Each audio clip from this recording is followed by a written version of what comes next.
what are some tips and tricks to make a good impression with HR?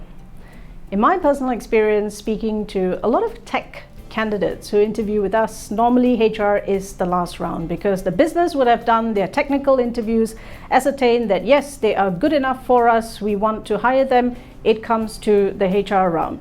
In the HR round, it's very much focused on culture fit, team fit, and how you are as a person. Because at the end of the day, no matter how great you are, we need to feel like you're going to be a nice person that we can add to the business, right? And so oftentimes, based on my experience, what I've felt, right, is that tech candidates can make it seem, maybe that's not their intention, but it can seem and it can come across like HR is just that box ticking round for me to complete that process because I know from the business that I'm a perfect fit, I'm going to get this job. On the receiving end of that, to us, it looks like you don't really want to respect this call, right? You don't really think that our opinion matters, right? And number three, it can come across as arrogance sometimes, okay? So how do you avoid all of that? Essentially, I would say don't look at it as a HR round. Look at it as a stakeholder round. Because if you really think about it, HR is always a stakeholder to tech.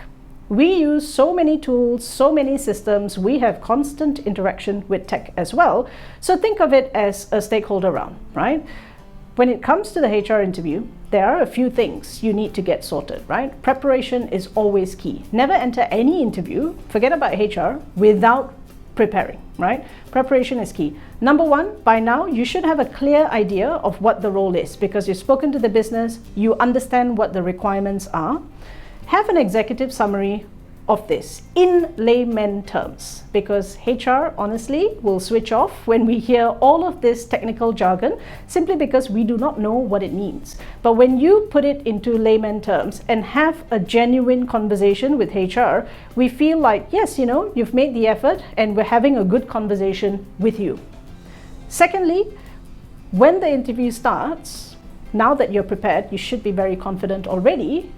Smile, right? Be yourself. We don't want to enter into a conversation where someone is really nervous, they're not sure how to address the questions that's coming from HR because it can create an awkward situation. So smile, be authentic, do an icebreaker session. Ask the HR, what did you do over the weekend? How's your week been going? Asking those questions instead of waiting to be asked goes a long, long way, right? And thirdly, with the executive summary that you've prepared way before the interview, it ensures that, again, you've given a lot of thought of this, you're sharing that with HR and asking for their opinion as well. So it just makes for a very nice conversational style interview instead of a Q&A session or a box ticking session.